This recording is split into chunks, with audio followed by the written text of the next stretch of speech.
Memang manis lebah madu, lebah bersarang di pohon sukun. Suara rebananya merdu, sepertinya latihan sudah setahun. Betul nih Bu? Betul katanya. Menjadi pegawai di BP Batam itu, saya yakin itu adalah nikmat yang sangat besar. Tapi kita tidak menganggap sesuatu itu sebagai nikmat karena kita memilikinya, merasakannya setiap hari. Ambil contoh yang simpel saja, kelingking. Kita menganggap kelingking itu tidak nikmat. Kapan dia menjadi nikmat? Ketika lubang telinga kita gatal dan kelingking kita luka. Tak mungkin dikorek pakai jempol. Artinya sesuatu itu baru kita anggap sebagai nikmat kalau dia sudah tidak ada. Betapa banyak orang yang menganggap pekerjaannya itu menjemukan, membosankan, memuakkan. Tapi sesungguhnya pekerjaan itu sangat diingin-inginkan orang. Kalau tak percaya bekerja di BP Batam ini bergengsi, tanyalah sama orang yang pernah ikut tes nggak lulus-lulus. Kalau ada orang menganggap bahwa rumahnya itu membosankan, memuakkan, menjemukan, padahal rumah itu adalah rumah yang amat sangat diimpikan, dirindukan oleh orang yang, mohon maaf jangan tersinggung, yang masih ngontrak. Tolong kalau mendengar tausiah saya, satu kuncinya jangan tersinggung. Karena beberapa jamaah tersinggung pulang meninggal. Jadi perlu kadang kita menjadi orang lain. Coba kita tengok ada program di TV itu judulnya Andai Aku Jadi Kamu.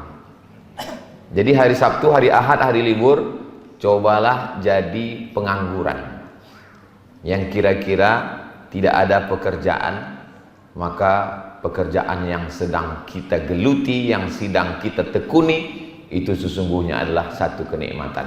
Kalau kita sudah bersyukur, hatinya bersyukur, lisannya insya Allah berzikir. Itu kata Nabi SAW, liyakun, hendaklah kamu mengambil qalban syakira wa lisanan zakira. Kalau hati bersyukur dengan pekerjaan besar hebat ini, maka insya Allah lisan pun akan berzikir alhamdulillahirabbil alamin. Dan berterima kasih kita kepada dia yang mengajarkan kita. Allahumma salli ala Sayyidina Muhammad wa ala ali Sayyidina Muhammad.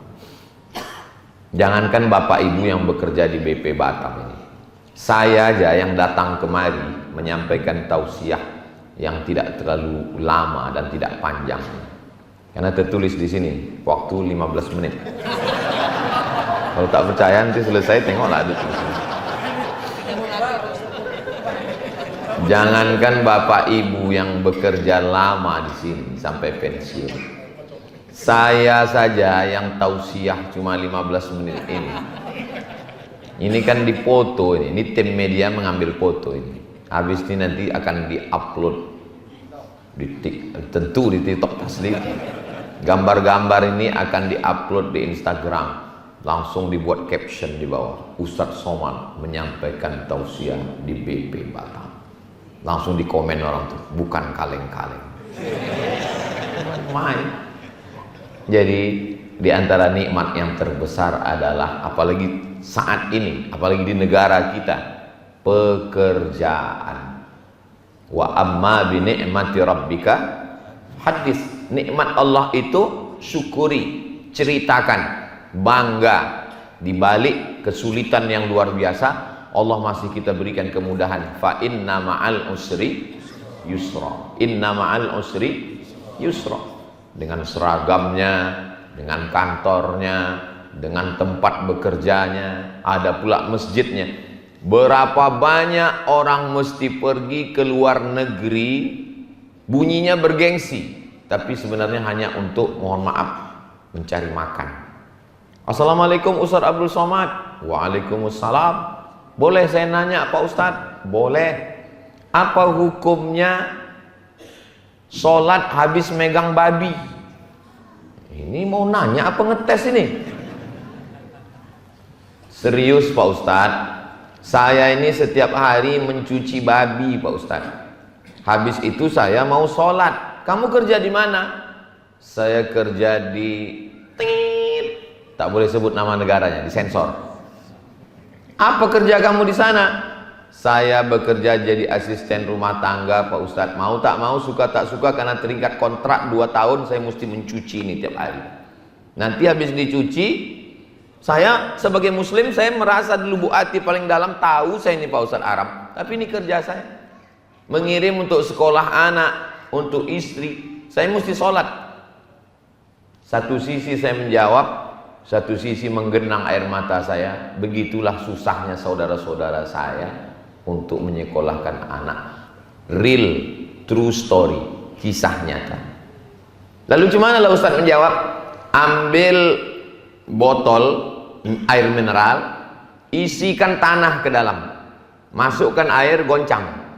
Nanti habis kau mencuci badateba baya bawabi tadi, habis kau cuci itu, lalu kau cuci tanganmu pakai sama.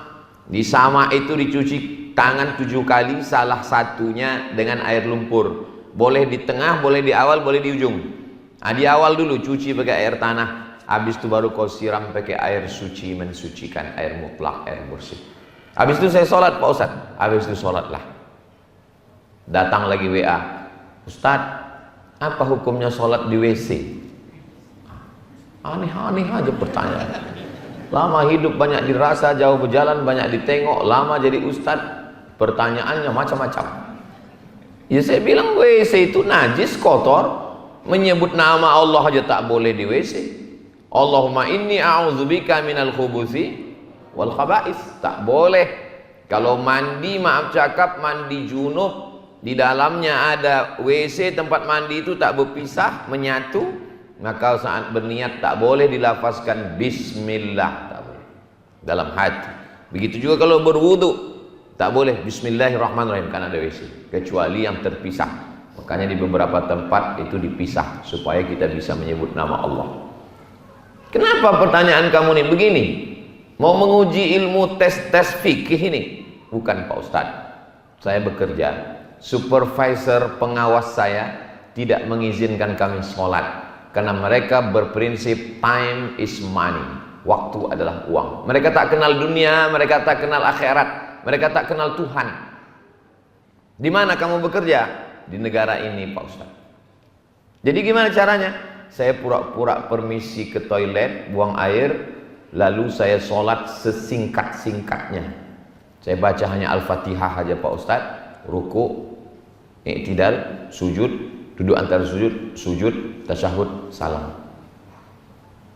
Ambil anduk yang ada di situ, ambil kain, siapkan kain tipis, arahkan ke arah kiblat, sholatlah daripada tidak sama sekali. Begitulah susahnya saudara-saudara kita itu untuk mencari sesuap nasi, membiayai hidup keluarga. Jadi kita yang diberikan Allah kesempatan berangkat pagi, bismillah tawakkaltu 'alallah la haula wala quwata illa billah. Kalau bisa on time, tepat waktu. Kalau Ustaz Somad ngomong on time, dia aja datang terlambat. Saya cancel penerbangan hari ini. Mestinya pagi tadi di cancel, siang pun Ustaz dari airport kita langsung oke, siap sampai kemari. Alhamdulillah. Jadi kalau bisa dalam Islam itu Allah bersumpah demi waktu itu sampai 6 kali.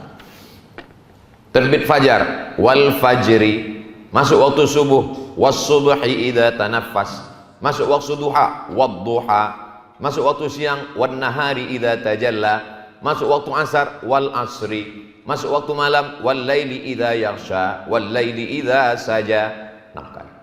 Kenapa Allah bersumpah demi waktu sampai 6 kali? Karena umat Islam manusia banyak melalaikan waktu. Maka kalau kita sudah bersyukur nikmat kerja, on time, tepat waktu. Karena ada juga sebagian orang ini, kata dia prinsipnya Pak Ustadz, jangan sampai kita salah 2 kali. Kalau sudah kita terlambat datang, pulang mesti cepat.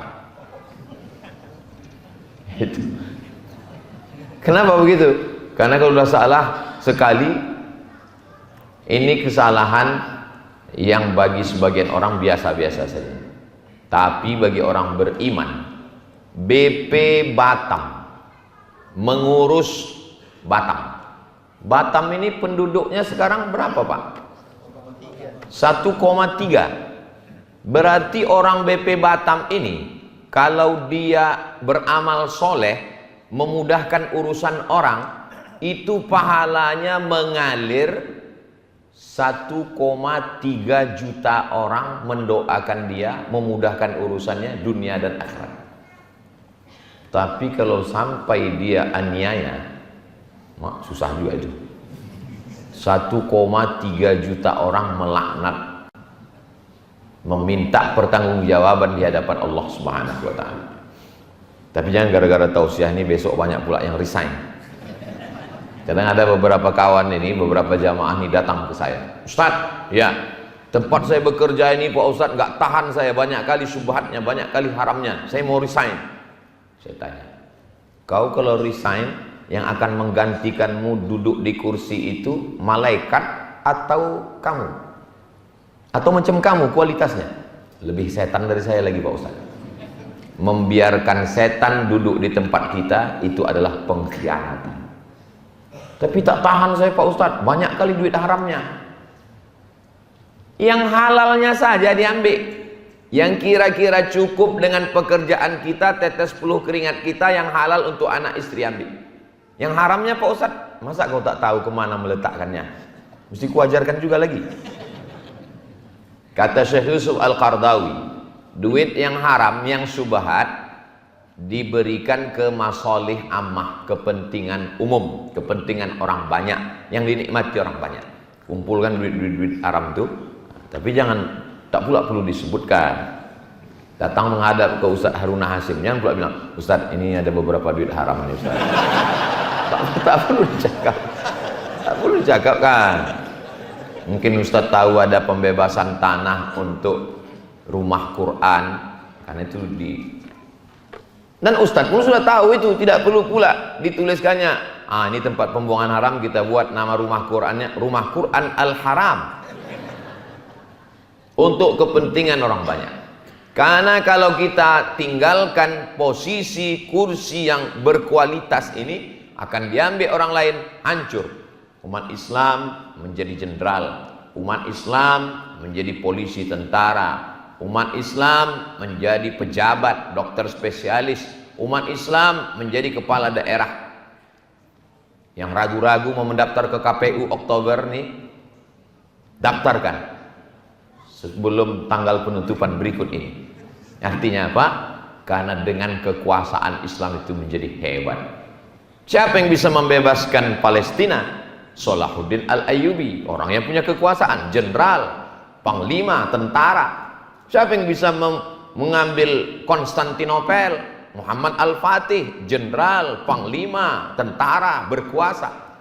Nah, jadi banyak orang menganggap Islam ini kalau sudah taubat, sudah hijrah, sudah ngaji, meninggalkan kantor, meninggalkan dunia, bawaannya macam mau mati besok pagi. Dulu sebelum taubat, sebelum hijrah, sebelum ngaji, gayanya gagah.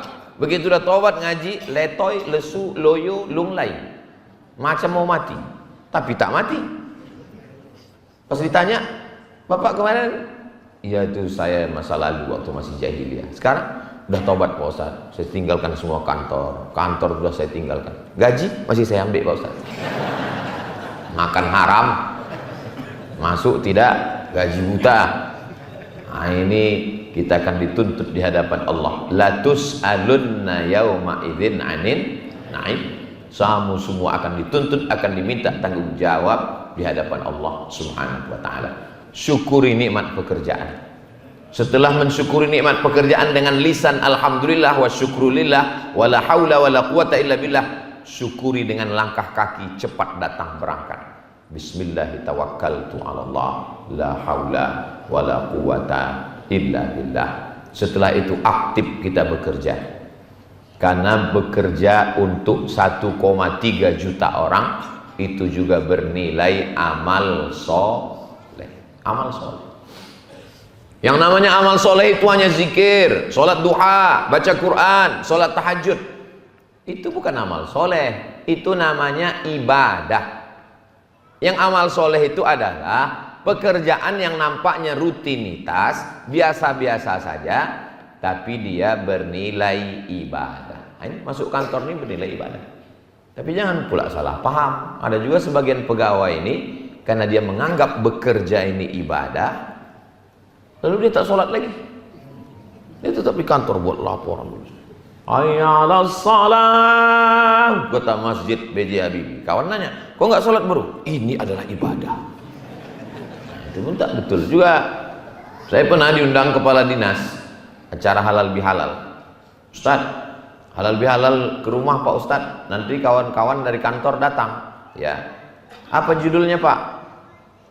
Judulnya tentang sholat Pak Ustaz. Loh, halal bihalal itu apa pula sholat? Halal bihalal itu silaturahim. Karena udah banyak pegawai ini tak sholat Pak Ustaz. Saya biasanya sebelum tausiah itu saya tanya dulu apa yang mesti disampaikan. Kecuali di BP Batam ini, tak sempat bertanya. Begitu sampai langsung kasih air minum. Begitu sampai langsung dikasih kue. Begitu sampai langsung diajak berfoto. Itu yang paling lama. Foto tuh bagus, berfoto tuh bagus kalau bisa dicetak sebesar pintu. Saya foto saya dengan ulama-ulama, dengan Syekh Ali Jum'ah, dengan Syekh Yusri Jabr, dengan Syekh Saifuddin Najmuddin Al-Qurdi. Saya cetak itu semua. Setiap saya tengok mereka, yang sudah meninggal saya doakan, yang masih hidup saya doakan. Jadi foto itu gunanya adalah kalau kita lihat, kita ingat dan saling mendoakan. Mudah-mudahan kita selalu dalam kebaikan insyaallah. Amin ya rabbal alamin. Sholat jangan sampai tinggal sesibuk apa. Orang ini kadang kalau Allah yang memanggil hayya 'alas shalat jam 12.30, cuek aja dia. Pas ditanya, kau tak sholat? Sholat itu waktunya panjang. Itulah gunanya Allah. Kita pula diceramahnya. Kalau salah, prinsipnya satu saja. Kalau salah ngaku. Ini udahlah salah, tak mengaku, membolak-balik dalil. Itu kerja siapa? Iblis. Iblis itu kan begitu. Waktu Allah tanya, "Ma mana'aka alla tasjuda li Adam is amartuk?" Kenapa kau tak mau sujud kepada Adam? Mestinya Iblis jawab satu aja, "Aku salah ya Allah." Ini enggak. Apa kata Iblis? "Khalaqtani min nar." Kau ciptakan aku dari api. Wa khalaqtahu min tin. Dia dari tanah. Ana khairum minhu. Aku lebih baik daripada dia. Sudah salah, tak ngaku, menceramahi orang pula. Jadi kalau ada orang model begini di BP Batam, ini titisan iblis. Tapi yakin saya tak ada. Kalaupun ada dulu pernah mungkin ada, cuma sudah dicampakkan ke laut. Bapak Ibu yang dimuliakan Allah Subhanahu wa taala, aku salah, aku tak sembahyang. Aku salah, aku terlambat, tapi saya akan memperbaiki kesalahan-kesalahan saya. Acting the best, bagus. Mulai hari ini saya berubah. Apa halangan kita? Masjidnya bagus, cantik, dingin, tak ada halangan untuk sholat sama sekali. Jadi kebahagiaan tempat bekerja adalah ketika ibadahnya, dan ada bagian kerohanian. Berapa banyak tempat bekerja tak boleh sholat? Tidak ada. Jangan bawa-bawa agama kemari. Kita di sini sudah satu bangsa, satu tanah air. Jangan ada cerita agama. Ada tempat bekerja model begitu. Tapi kita di BP Batam ada bagian khusus kerohanian, membangkitkan semangat. Ada kajian pagi, ada pengajian, muhasabah. Saya sudah beberapa kali ke BP Batam nih, tapi rasanya tidak di masjid ini. Baru 3 kali. Karena saya memang ke setiap provinsi itu 1 tahun sekali. Kemarin ke Nusa Tenggara Barat sekali. Sebelumnya ke Jawa Barat sekali. Di mana-mana sekali, kecuali Kepulauan Riau 2 kali. Memang khusus Kepulauan Riau. Kenapa bisa begitu Pak Ustadz? Timnya orang Kepulauan Riau. Jadi suka hati dia. Jadi ada unsur ordal juga. Bapak Ibu yang dimuliakan Allah Subhanahu wa taala. Lalu kemudian setelah kita mensyukuri dengan cepat datang, menghormati waktu, efisien, ibadah jangan sampai tinggal. Paling tidak di BP Batam ini sholatnya 2, sholat zuhur, sholat asar. kadang saking banyaknya orang salah, kita yang betul pun ragu dengan kebenaran kita. Kita udah ambil wudhu, mau sholat asar, masuk kita ke masjid, kita tengok orang, astagfirullah, aku yang udah istiqomah sholat berjamaah ini, ya Allah istighfar, terlambat aku hari ini. Kita tengok orang udah sholat ba'diyah kita tengok orang udah sepi semua masjid, tinggal satu orang sholat, kok aku terlambat? Pas tanya, rupanya dia sholat zuhur jam 3.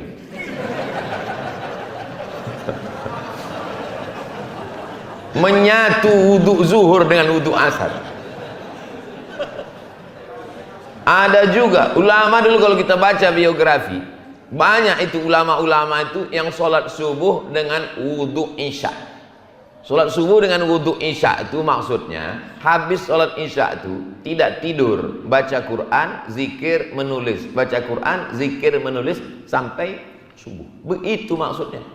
Tapi orang sekarang enggak, sholat subuh pakai wudhu isya, balik nonton bola, tertidur, 5 menit mau azan subuh baru sholat isya.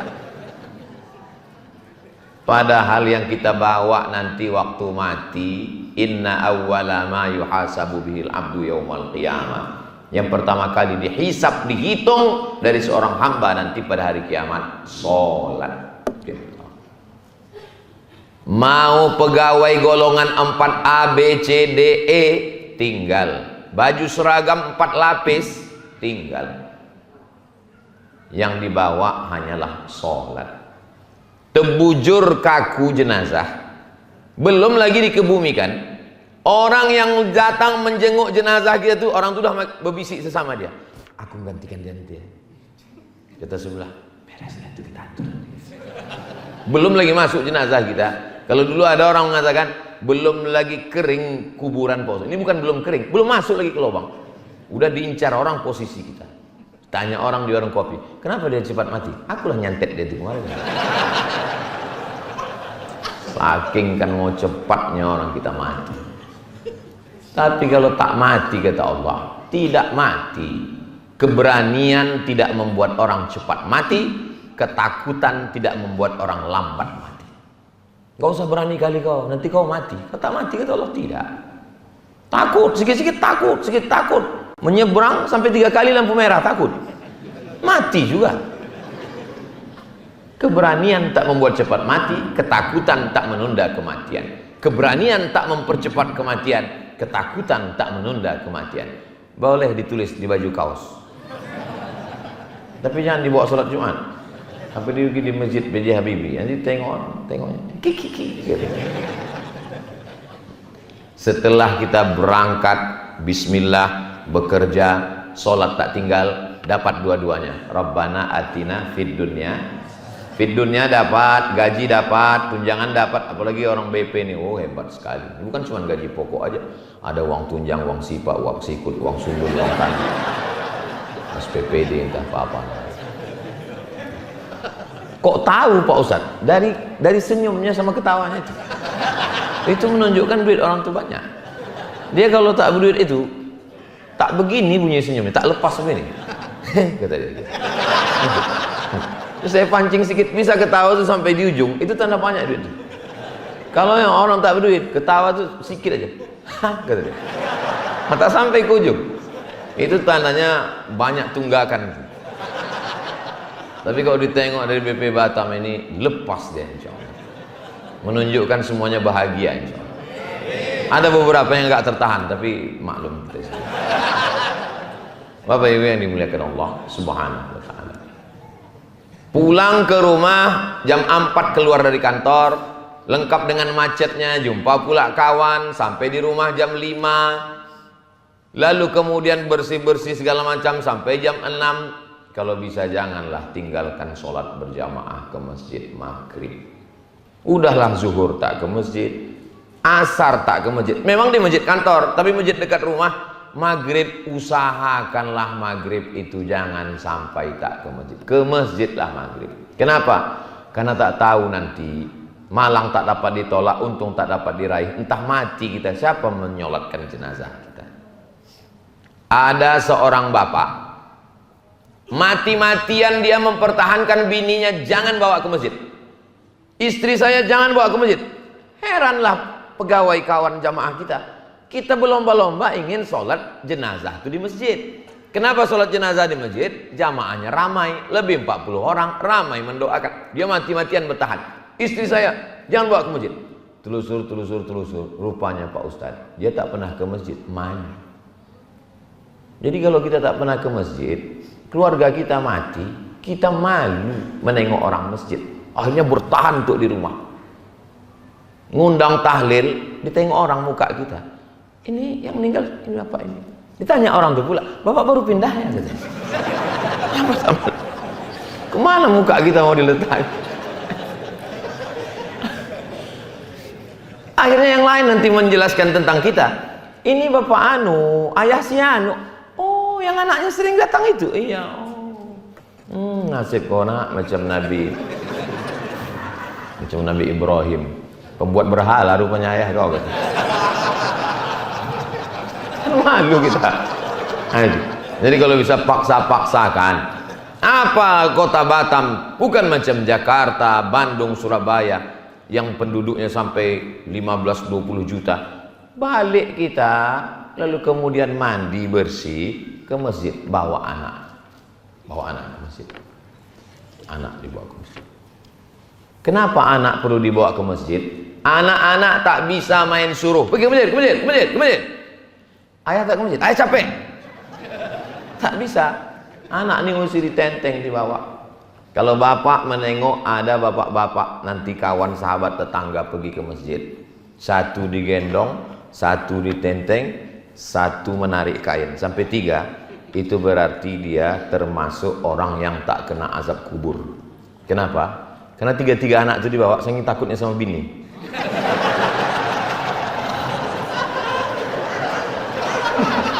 Kau udah kau tinggalkan dari pagi, nah ini bawa 3 nih, aku udah muak, aku dan stres aku di rumah ini gitu. Bawa dalam 3. Kalau ada orang takut ke bini sampai begini, ini nanti di akhirat kalau dia mati, dia tak kena azab kubur. Kata malaikat, kalau mau mengazab, yang ini tak usah kita azab. Kenapa? Udah azab kali di Batam. Ku tengok ketawa bapak lepas, ketawa ibu agak tersendat sedikit. Ini nampaknya Ustaz ini menceritakan aku nih gitu. Tak ada. Tadi waktu kami di dalam tanya Pak Ketua, tanya Pak bagian kerohanian, tidak ada membahas jamaah sedikit pun. Kalau yang saya cakap ini kebetulan tersinggung dia. Tadi pas cerita tentang tepat waktu, aku lupa. Pas cerita tentang sholat, aku tak sembahyang. Cerita menggendong anak, aku gitu. Orang kalau dia tidak betul niat mengaji, disangkanya Ustaz itu nyindir dia aja. Dari awal aku muak kan dengan Ustaz Somad itu. Aku aja kan. Walau Ustaz mana tahu? Saya mana tahu? Saya terbang dari Pekanbaru, datang kemari, suruh tausiah. Saya sampaikan apa yang ada di kepala saya sampaikan. Apa perlu ditulis di sini? Isi ceramah tidak ada unsur kesengajaan. Bila ada yang tersinggung berarti memang penyakitnya sendiri. Kita mengaji itu meluruskan diri kita. Alah Ustaz Somad ngomong gendong anak. Itu kita tengok video Ustaz gendong juga. Sempatkan ke masjid. Kalau bisa dari maghrib ke isya jangan pulang ke rumah. Makanya saya sampaikan ke pengurus-pengurus masjid, Maulid Nabi, Isra Mi'raj, nuzul Quran, halal bihalal buat dari maghrib. Supaya apa? Supaya jamaah itu sholatnya 2 kali, maghrib dengan isya. Iya Pak Ustaz, tapi kalau kita buat nanti maghrib, isyanya kan kena potong waktu. Apa pula salahnya? Jamaah sekalian, sudah masuk waktu isya, kita lanjutkan setelah yang satu ini. Daripada dibuat orang acara jam 9. Acara jam 9, duduk Ustadz jam 9. Orang belum datang, jam 10 baru mulai. Jam 10 mulai kata sambutan. 1 jam kata sambutan. Jam 11 barulah Ustadz itu tampil. Bismika Allahumma. Jam 12 balik. Pulang jam 12, jam 1, jam 2, jam 3, jam 4, jam 5. Terlambat sholat subuh gara-gara maulid Nabi Isra Mi'raj. Bukan dapat sapaan Nabi, dilaknat Nabi. Dari maghrib ke isya. Pengajian tak usah panjang-panjang. Senin malam Selasa, fikih. Selasa malam Rabu, akidah sifat 20, wujud kidam baqa. Rabu malam Kamis, akhlak. Kamis malam Jumat, tafsir surat Yasin. Dari maghrib ke isya. Berapa dapat ayat surat Yasin? Selesai. Hatam surat Yasin, pindah ke juz amma. Pertanyaan dari jamaah, tulis di depan mimbar. Anda bertanya, Ustadz menjawab. Hubungi nomor kontak WhatsApp berikut ini. Saya lebih mau pertanyaan-pertanyaan itu ke saya melalui nomor WhatsApp dan kertas. Kenapa begitu? Biar jangan nampak kali saya bodoh. Karena kalau langsung pertanyaan, tak bisa kan, malu saya. Tapi kalau pakai kertas gitu, pas saya tengok, apa ini nggak berkualitas nih, padahal payah. Alah, Ustaz Somad tuh ngomongnya aja begitu. Itu kami tengok di YouTube tuh, semua pertanyaan tuh Ustaz jawab. Yang di-upload tuh yang bisa saya jawab. Yang tak bisa kami edit semua tuh.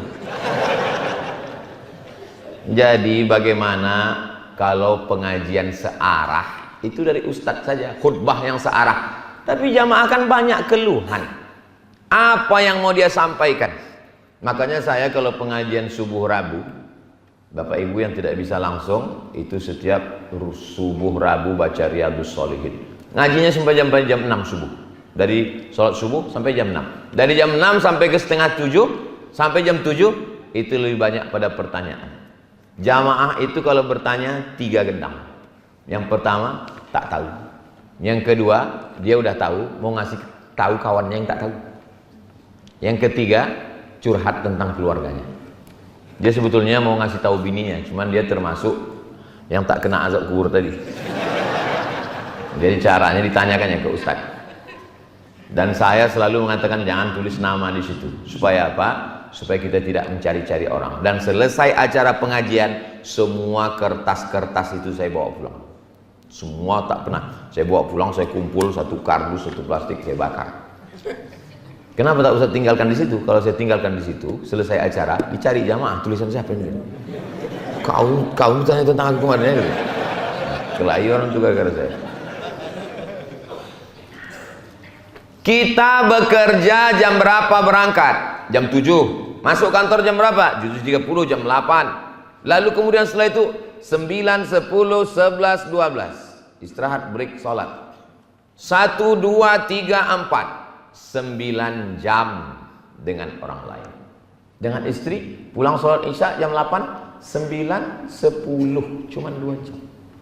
Dengan orang lain, 9 jam. Dengan bini orang lain, 9 jam.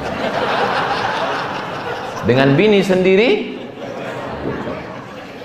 sudahlah 2 jam dipotong drama Korea, dipotong Real Madrid, Barcelona, Liverpool, PSMS, dipotong lagi membalas WhatsApp. Mau dibawa kemana hubungan kita?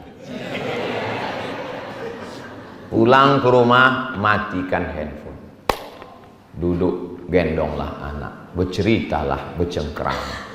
Karena kalau tidak begini, dikhawatirkan dengan bini orang 9 jam, dengan bini sendiri 2 jam, muncullah kata-kata peribahasa, witing trisno jalaran suko kulino.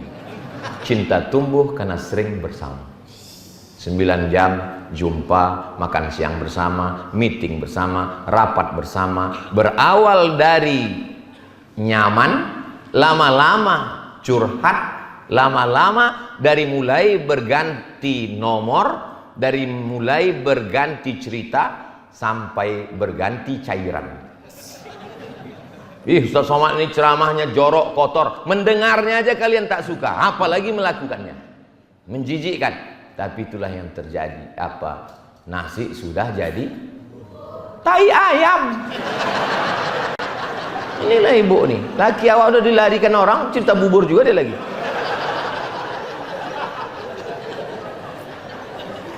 Akhirnya beberapa kali tertangkap, miss call lah, handphone lah.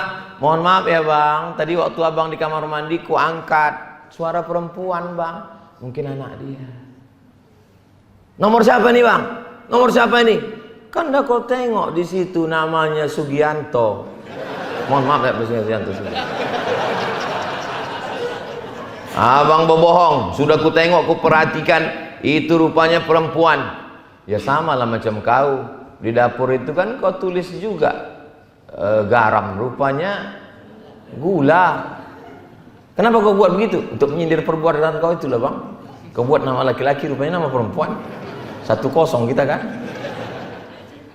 Kenapa bisa begini? Udah macam abang saya, udah macam adik saya, udah macam saudara saya. Berawal dari macam, berakhir dengan macam-macam. Waspadalah. Tapi insya Allah yang saya ceritakan ini di kantor-kantor lain, tapi di BP Batam.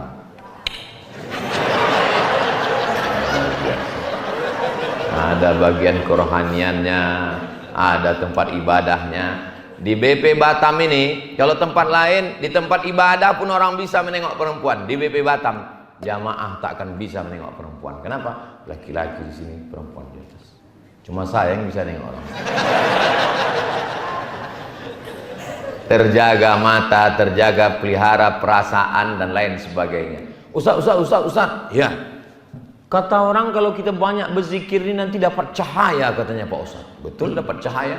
Malam tadi Pak Ustaz, pas jam 2 malam, kira-kira saya mau tahajud terbangun. Nampak saya di kamar saya itu cahaya Pak Ustaz, terang sekali. Cahaya apa itu Pak Ustaz? Itu bukan cahaya zikir. Bini kau memeriksa handphone kau.